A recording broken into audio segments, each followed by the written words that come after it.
Hey, it's Ukallii, welcome back to my channel. Today we're going to talk about chapter 14 of my Harry Potter rewrite fanfiction. So the first thing to know about this chapter is that the beginning section is brand new, but the rest of the chapter is cannibalized from the previous version. The change that I made, the major change, is that the entire chapter is told from the perspective of Draco. So the two scenes that I cannibalized have been reworked from Draco's perspective instead. So the chapter starts off with Draco reacting to Harry fainting at the Ghost Festival. And he's panicking because it's his only friend. He's worried, telling Abraxas he's worried that the ghosts attacked him. He's just kind of freaking out. And everyone's trying to kind of calm him down, but Harry's unconscious for like 2 days. And then when Remus comes back from traveling, which if you've read the books you know what he was doing, he comes back with Madame Pomfrey from Hogwarts, who has been studying the medical files of all of the kids who are coming in for Hogwarts for the new year, which is something that a lot of school nurses do whenever they get notices that students have allergies or things like that. So I thought it'd be cool to integrate it here. So Pomfrey's relatively aware of Harry. She knows some of the basic elements of his medical file, but he hasn't had like a proper doctor's appointment. So her information is a little scattered. They are going to have like doctor's visits at Hogwarts. That's in the later works, but for right now, she knows that he's injured. She knows it has something to do with the festival, and she thinks she knows what happened. So Madame Pomfrey starts to treat Harry, and she knows that it's a psychic injury. She can tell already that it's a psychic injury, but it wasn't ghosts who did this. So it's not like it was Voldemort's ghost. It couldn't have been because, as we know, Voldemort's not actually dead. So it's not his ghost. Instead, it's a phantom, and she explains the difference between phantoms and ghosts. Now, this is another element of mythology that I wanted to integrate into the story. There are actually a lot of different kinds of ghosts, and Hogwarts does actually have at least 2. We know that there are ghosts and there are poltergeists. The difference between a ghost and a poltergeist is that ghosts can't touch things, poltergeists can. And typically it's because they're malevolent in their spirithood, like Peeves. He touches things all the time, he throws things at students and things. But phantoms are not a ghost. They're not technically a ghost. The way she explains it is that they are created by the wizard. They're basically like a hallucination that can hurt you. So they are formed of a young mage's accidental magic, basically. It's like when accidental magic goes really badly, and it forms kind of a haunting situation, and that's what happened to Harry. He was thinking about Voldemort, and his magic created Voldemort. Why is kind of left ambiguous. I think that it's the way that I had imagined it was that Harry's trying to deal with what happened to his parents and to him. He's trying to face it, but he doesn't know how, and this is kind of how his mind reacted. It was like, well, usually whenever you have to face things, it hurts you, so here you go. This is another kind of side effect of him being abused by the Dursley, that the way that he deals with things is to get hurt by them again, to be re-traumatized. They talk a little bit about the scar. Abraxas and Pomfrey talk a little bit about the scar, and point out that it does have some of Voldemort's magic in it, so Harry is infected a little bit with Voldemort's magic, and that is part of the reason why the Phantom hurt him, because Voldemort had malicious intentions. This is going to come up over and over again through all of the books, that a little bit of Voldemort's magic is inside of Harry. Of course, if you've read the books, you know how that ends, you know the reason behind it and all of that sort of thing. Draco blames himself because he was talking about how ghosts will probably come after his family and people hate him, and he thinks that that's what triggered Harry to think about things like this. Rose isn't entirely sure. She's a little worried that it really was Voldemort's ghost. She very wholeheartedly believes Voldemort is dead, which is going to be a problem for her later. But she thinks it really was a ghost, and everyone's kind of like, no, it wouldn't be a ghost because then this remedy that we used wouldn't have worked. But she doesn't have enough confidence in magic and everything because so many of the answers she's been getting are, I don't know, we don't know, this is new, that she doesn't really have the confidence to believe them when they say that they're sure of something. The next scene is one of the cannibalized scenes I was talking about before. It starts off with Harry and Draco talking about the ghost situation, and then they go into the Great Hall and there's all these people there. This is from the original version, but in the original version, Remus left for like a week and then came back with all these people who would help fix up Potter Manor. And that's where that started from. And it was kind of a chipper evening. I've changed the circumstances now. So Remus arrived early, ahead of all these people, and now they're all arriving the next day or a few days after. So they're all arriving, and Harry is like, who are these people? There's like 50 people milling about in the Great Hall. They're all new. He's never seen them before. He's been in this village for about a month now, so he feels like, or about 3 weeks, so he feels like he knows who belongs there and who doesn't. So Remus starts introducing people. He introduces Hagrid. This is Hagrid's first appearance in this fanfiction. As you know, I removed him from the Diagon Alley arc, where he originally was in the books, so this is his first appearance, but Harry and Hagrid don't interact very much in this. I know a lot of people are huge Hagrid fans, rightfully so. He's an awesome character. But I think that Harry, having been traumatized by Vernon, would have been hesitant to befriend Hagrid because Hagrid's so big. Like, he's big and scary to an onlooker. I think Harry would have had to be reassured that Hagrid's a sweetheart before he would have made friends with him, just because of the trauma that he's been through, and that's part of the plan of dealing with Harry's trauma, is dealing with the way he reacts to strangers. So Harry doesn't immediately jump into being friends with Hagrid, but Hagrid is there to help out Professor Kettleburn. Professor Kettleburn is a canonical character. He was the professor of Care Magical Creatures before Hagrid. We never see him in the book. He's mentioned, I think, once or twice in the books. He's talked about more on Pottermore. But I would love to bring him in as an actual character because he sounds awesome. He's this guy who's like missing a leg and an arm and an eye, and he's like in bits and pieces, and he keeps getting put on probation for bringing in illegal animals. Like, he sounds right up Hagrid's alley. Now I understand why Hagrid's the way he is when he teaches Care of Magical Creatures. Like, that was the example that he had. So Professor Kettleburn is there, Hagrid is there, a bunch of like magical mangozoologists and artists and all of these different kinds of people who deal with magical creatures and magical buildings are all there to help take a look at Potter Manor and make a plan for the restoration. Some of the people that are there are also not there for Potter Manor, but they're there to start the process of reclaiming Druid's Grove.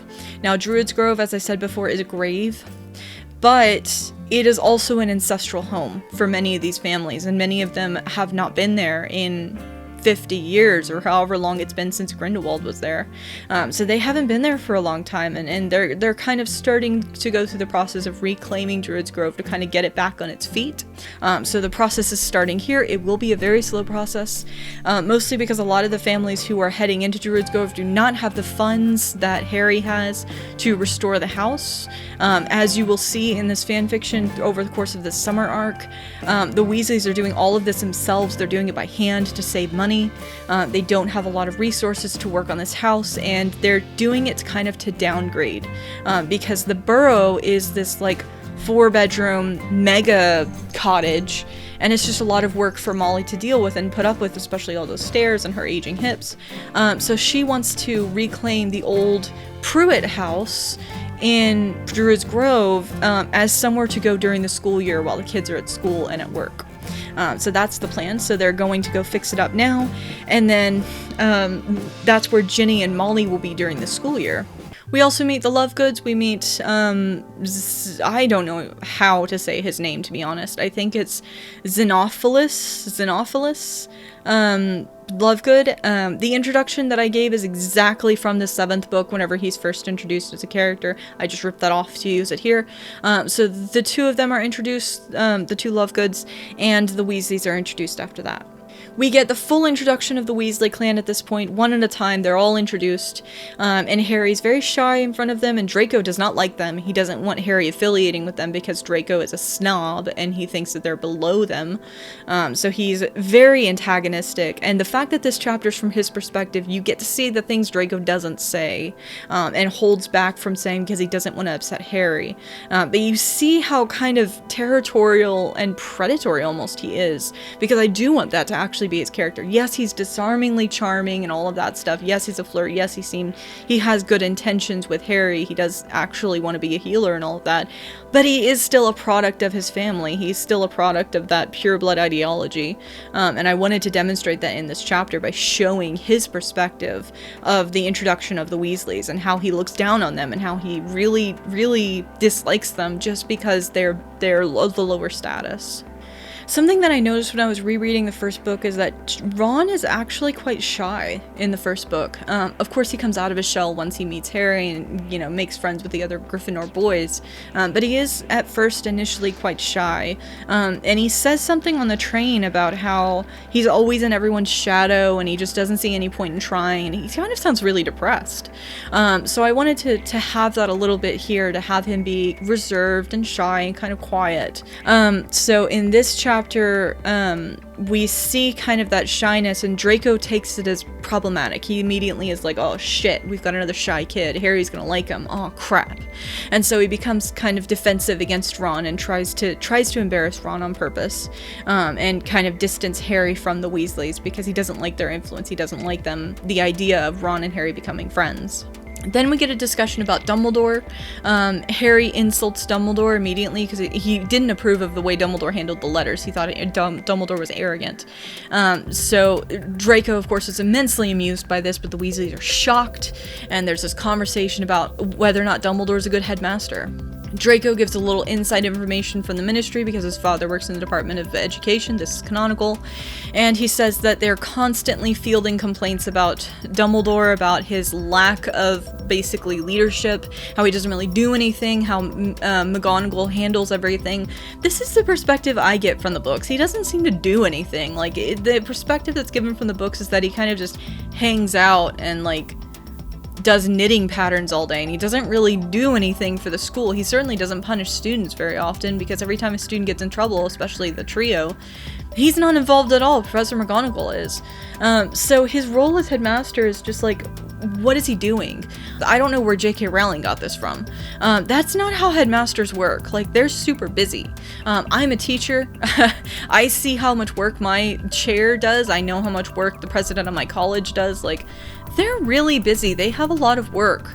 I don't know where she gets this idea that a headmaster can, like, hang out in his office all day and do nothing. Like, that's not the job. That's not how it works. And quite frankly, I think it's a little sexist that the female deputy headmistress is doing all the work and not getting any of the credit for it. So I wanted to give some criticism of that. I think it's weird.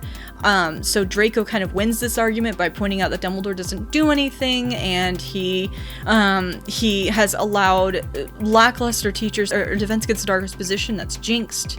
He's allowed a ghost to teach history of magic that no one ever passes the exams for because he's so boring. Things like that. He even points out, like, there are disciplinary problems at Hogwarts and Dumbledore never does anything. No one's been expelled from Hogwarts for years. And this comes from the situation with the Marauders. When we learn more about James and Sirius and Remus and company at school, we hear about some of the horrible things that are going on at the school, and Dumbledore doesn't do anything about it. It's canonically present in the books that Dumbledore never really punishes the students very much. And that is a problem. That's a huge problem, especially when you've got young Death Eaters at Hogwarts. Like, you've got to punish them. You've got to exercise some disciplinary action, and he doesn't. So this is a very valid concern that he's pointing out. I've invented this whole situation with a girl being sexually assaulted, but it is to demonstrate the fact that Dumbledore believes in second chances so strongly that he doesn't even punish people who are bad in school. And this is also a criticism of Snape. You know, the fact that in the books, Snape bullies students and tortures students, and Dumbledore does nothing to stop it. That makes him a bad headmaster just as much as it makes Snape a bad teacher. Now, I've amended that. Snape's not as much of an asshole in my version. But, like, the problem here with Dumbledore is not remedied by Snape being a better person. Dumbledore is still a problem. After that, we get a discussion about the sorting, which is helped by the fact that I have made a Mage of Change to the sorting of the Weasley kids. Each of the Weasley kids, with the twins together, of course, are sorted into various houses, so this way you get to have an overview of what each of the houses is like through them. One of the big changes that I've made in this fanfiction from the original books is that rather than the students being sorted in their first year when they first arrive at Hogwarts, all of the students are together for their first year in Prime House. The Prime is just the Latin word for first. So it's Prime House for the first years. The symbol is a dolphin. The colors are purple and white.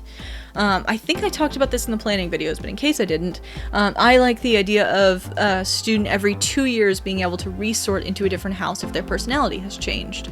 Draco does point out, however, that houses do run in families, not because of some sort of blood weirdness, but because whenever you grow up in a certain environment, you tend to raise your kid in that kind of environment too. So if you grew up in a household where kindness is strongly praised and being polite and being kind to people is more important than being smart or brave or ambitious, then you're gonna raise your kids like that too, you know? Draco is a Slytherin, and the Malfoys are Slytherins because they're raised to believe ambition is more important than everything. So that's why I included that, so to show that that's part of it. Bill says that Mr. Weasley was a Gryffindor, and that Mrs. Weasley here, Mrs. Pruitt, because she keeps her surname because, you know, a woman having to change her name is kind of sexist. She was a Hufflepuff, so the kids start introducing which house they were in. Bill was in Gryffindor. I think this suits him because he's a curse breaker, like he's all for the adventure. That seems Gryffindorish to me. Charlie is a Hufflepuff though because he's a cinnamon roll and he just wants to hang out with dragons all day, so he's a Hufflepuff like his mom. So the two of them kind of represent their mom a little bit. Percy is a Ravenclaw because he really cares about his education and his studies and everything like that. I am planning on him going through a resorting and him switching over to Slytherin once his ambition starts to show. But at the beginning, the first 2 or 3 books, I felt like he really was a Ravenclaw, so he's a Ravenclaw here. He also points out that Lily was also sorted into Ravenclaw originally, however, then Bill says that she changed over to Gryffindor later on in her 6th year. Fred and George are Slytherins. In fact, the entire, the Gryffindor, Quidditch team in the books, I feel like they all have Slytherin personalities, to be honest. Like, reading their personalities and what they do and how they prize, you know, Quidditch over absolutely everything, they seem really ambitious. It seems to me like they're Slytherins. So I've moved them all over to Slytherin. So Fred and George are Slytherins. They're ambitious. We see this in the 5th book with their obsession with, you know, getting money for the joke house and for the joke shop and everything like that. So I sorted them into Slytherin. Draco is very proud to talk about Slytherin because his whole family is Slytherin. Draco also mentions that Muggleborns cannot be sorted into Slytherin. This is a thing that's canonical. Muggleborns are never allowed to be in Slytherin, which is kind of strange because Muggleborns can be just as ambitious as everyone else, but it has to do with Slytherins, Salazar Slytherin's prejudice. I actually have an explanation for that I'm going to introduce to the books a little bit later. I would like to introduce it in this book, but it hasn't come up yet, but I'm still editing, so we'll get there. But Slytherin is prejudiced against Muggleborns, which is why he doesn't allow Muggleborns into Slytherin. Draco also explains that the idea was that Hogwarts should be... Slytherin had the idea that Hogwarts should be like an academy of magic. It should be like where the most powerful wizards, not every wizard, but only the most powerful wizards and witches can go to get their magical education. As such, he doesn't approve of just any witch or wizard going to Hogwarts. He wanted to be selective about it. But of course, the other founders were like, no, everyone deserves an equal education. Rightfully so. So for Slytherin, part of his explanation for why he doesn't allow Muggleborns is that Muggleborns very rarely get into the end of Hogwarts. The way I've set it up is that the first 5 years of Hogwarts are universal, everyone goes, but the last 2 years of Hogwarts are more like university, and you have to be powerful enough to get there, and not everyone is. Muggleborns don't have as much magic because they haven't been accumulating it through generations in their families, and so they rarely get into the last 2 years. There are of course exceptions. Lily got into the last 2 years, and I would like Hermione to get into the last 2 years obviously as well. So they're going to be exceptions, but generally speaking, Muggleborns don't make it into the last 2 years of Hogwarts.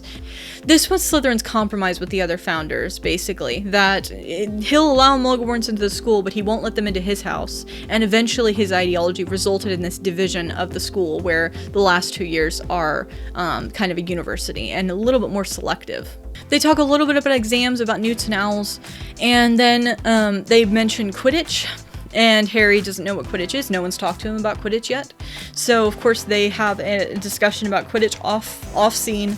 Harry isn't all that interested in Quidditch right now because like he's got a lot of other things going on in his life. He doesn't need a ball game on a broom to like take over his life right now. He's not really that much of a jock yet. I would like that to eventually become, you know, I like the idea of him being athletic. But right now he's just not all that interested in it. That'll come later. In the last scene, it's just a short scene. It is actually based on a bit of the next chapter that I cannibalized into here, where the scholars have gone to look at Potter Manor and they've come back and talked about what they saw, and they're kind of complaining. They're like, oh my god, the Grindylows have legs, and things like that. Like they're just shocked by what they're seeing. And of course the artists are like, the marble, the marble. You just have this kind of comical moment of everyone just being drained from seeing the ruins of Potter Manor, and it just like hurting them, their aesthetics, just in their hearts, that Potter Manor has been destroyed by these magical creatures.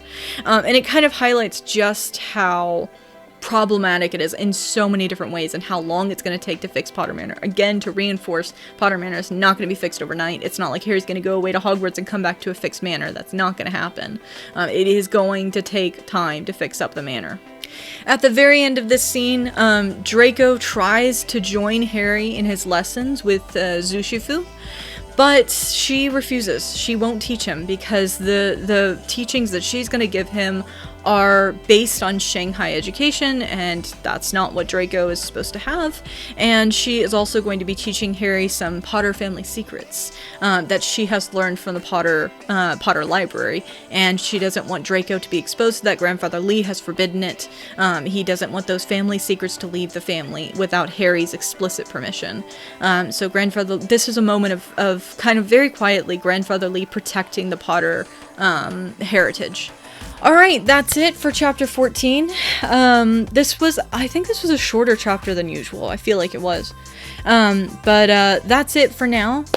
We will come back next time with moving into the next month already. So the whole month of September flew by quite quickly because most of it was Harry in lessons. It didn't seem like a lot was going on. The next chapter will start off with Ron. It'll be Ron's chapter. And that will be in October with a little bit of scenes that happened in September. Kind of in a flashback format. So that's it for now. The next video will be up on Monday. I'm really liking this whole Monday-Thursday thing. I think I'd like to stick to that from now on instead of having kind of random every 3 days. YouTube likes it better when you have a set schedule, so I like the idea of it being Mondays and Thursdays right now until we get caught up. But we're almost there, actually. A lot of these upcoming scenes, there's like, what, 4 or 5 more chapters, and then we're caught up. At last, we're starting to get some new chapters, so it's not going to be too much longer of these 2 a week, because I do have to actually write and edit those new chapters before I give them to you. So probably about 2 or 3 more weeks of these 2 a week videos, and then it will be back to a once a week video format. I'll see you guys next time. Bye!